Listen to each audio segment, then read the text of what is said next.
Hey everyone, welcome back to my channel. My name is Mandy and today we're going to be talking about the biggest things that I learned in the classroom that have helped me become a better homeschool parent. And I'm going to share them with you so that you can implement some of these strategies and maybe become a better homeschool parent as well.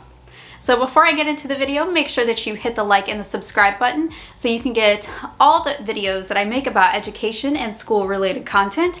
And down below in the description box, I also have a free Facebook group link, and there's almost 2,000 of us homeschool parents in there just chit-chatting and talking, and we would love to have you join us. Okay, sorry, kids.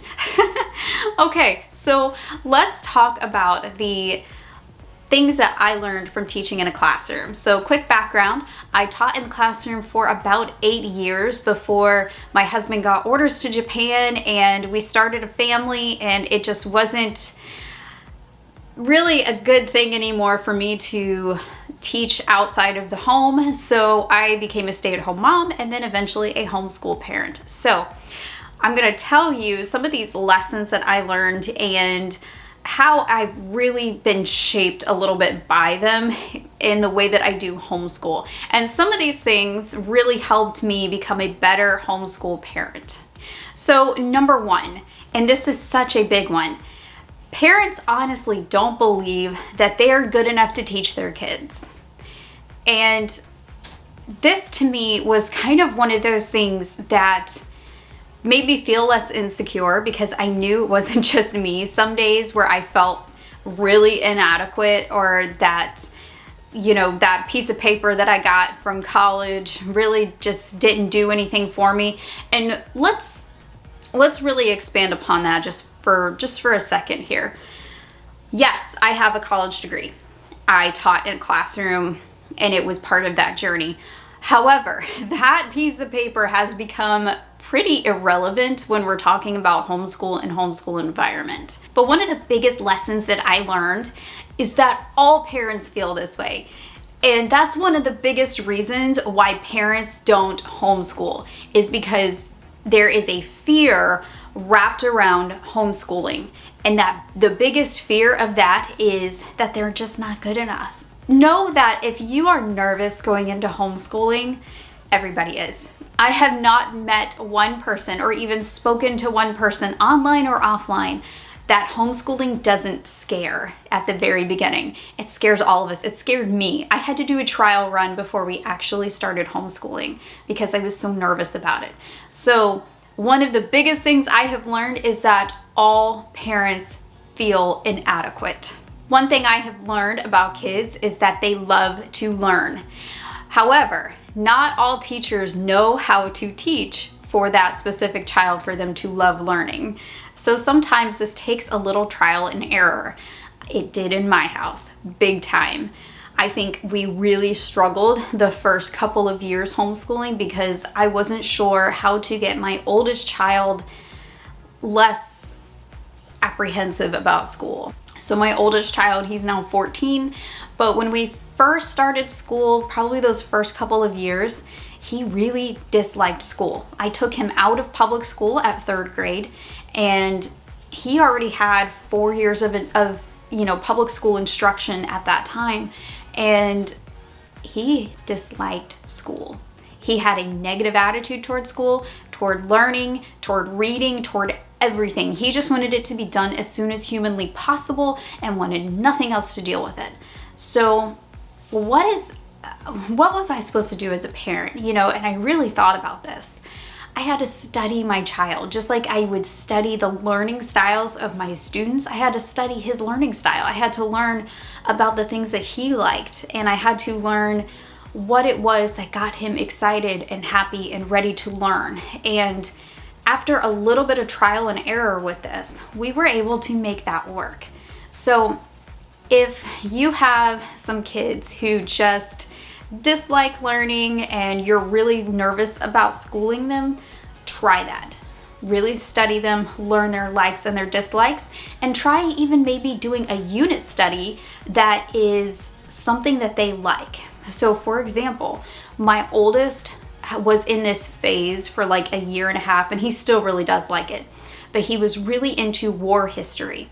So we got him a whole bunch of books about war history, and you can even do unit studies on this. We got him documentaries, we got him books, we got him all kinds of really cool things about it. He also went through a phase where he was obsessed with ancient Egypt, and we got pyramid studies, and we got all kinds of videos, and we got all kinds of really neat books.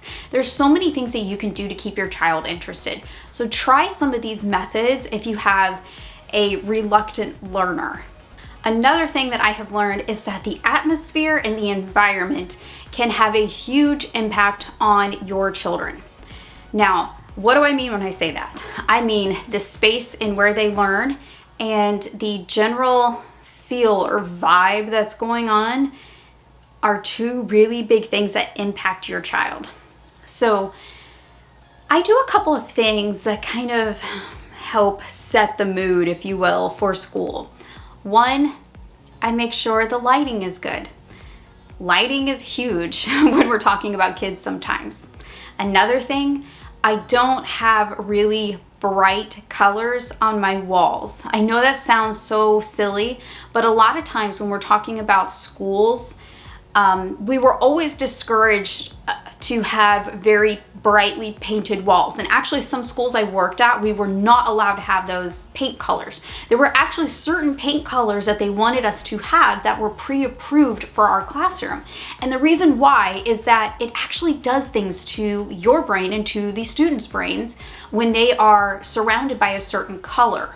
So bright, loud colors are really hard for children to sometimes settle down with. So I use muted tones. As you can see, I have kind of a grayish color on my wall, and it's a very relaxed color. So there's no bright stimulants going on already. Another thing that I do is I put on really slow, relaxing music. So you can do anything from classical music, as long as it's not very fast classical music that's going to be really distracting, to spa music, to hymns with no words, so just instrumental. There's all kinds of things that you can do just to have really quiet in the background, and I found that it kind of helps all of us concentrate a little bit more. For little children, it's kind of the same thing. As they're not going to be learning and sitting down at a desk like, you know, my high schooler's going to be for hours at a time. But there are things that you can do for little ones as well. Having lots of hands-on activities to do so they're not constantly trying to bug you for a screen. Having lots of things for them to do with their hands, kind of like a Montessori approach, is one of the things that I have found that works really well. So I love the Charlotte Mason and the Montessori approach when it comes to preschoolers and kindergartners. That's such a really fun time to implement a lot of those learning and hands-on strategies. Parental involvement is a make or break situation when we're talking about education. So education can sometimes be a sink or swim type of thing. And I have found that the more the parents are involved, typically the more the child is going to learn. So yes, I work at home, but I try to be as heavily involved as I can with their education. And while it might seem like I'm juggling about 5 or 6 different things at the same time, it is worth it because 1, I know what they're learning. 2, I get a second education, which is really nice, which was much better than my first education. And 3, I know that he's learning it and I'm learning it because I'm involved with him doing it. So just know that your involvement as a parent makes a huge difference. And this goes for whether your child is in public school or homeschool, you want to be involved. Another thing that I have learned is that children crave routine. And even if they don't know how to say it or to ask for it, the better you establish a routine and the more you adhere to it, the better behaved and the better relaxed your children are going to be. That's one of the things that I implemented with every single classroom because I learned this really early on in my time as a teacher in a classroom. But the way that you implement routines, and I'm not saying a schedule because a schedule is like a time stamp beside each thing. I don't like to do that in homeschool because sometimes some subjects take longer than others on different days. So I don't really like the word schedule. I like routine. We do this, and then when we're done, we move on to the next thing. That seems to be the one thing that works better for me than anything else in my family. However, if you like your schedule, of course, keep it. But I'm saying for my family, routines just seem to be the thing that works.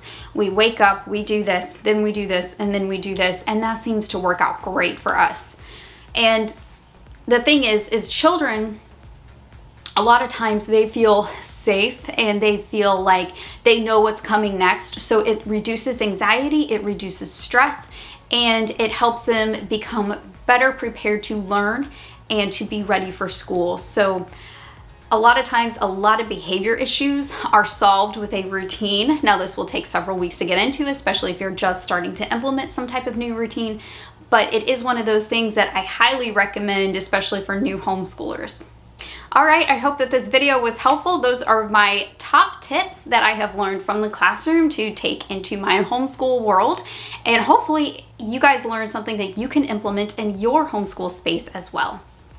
I hope that you guys have a great rest of your day, and I will see you in the next video. Happy homeschooling.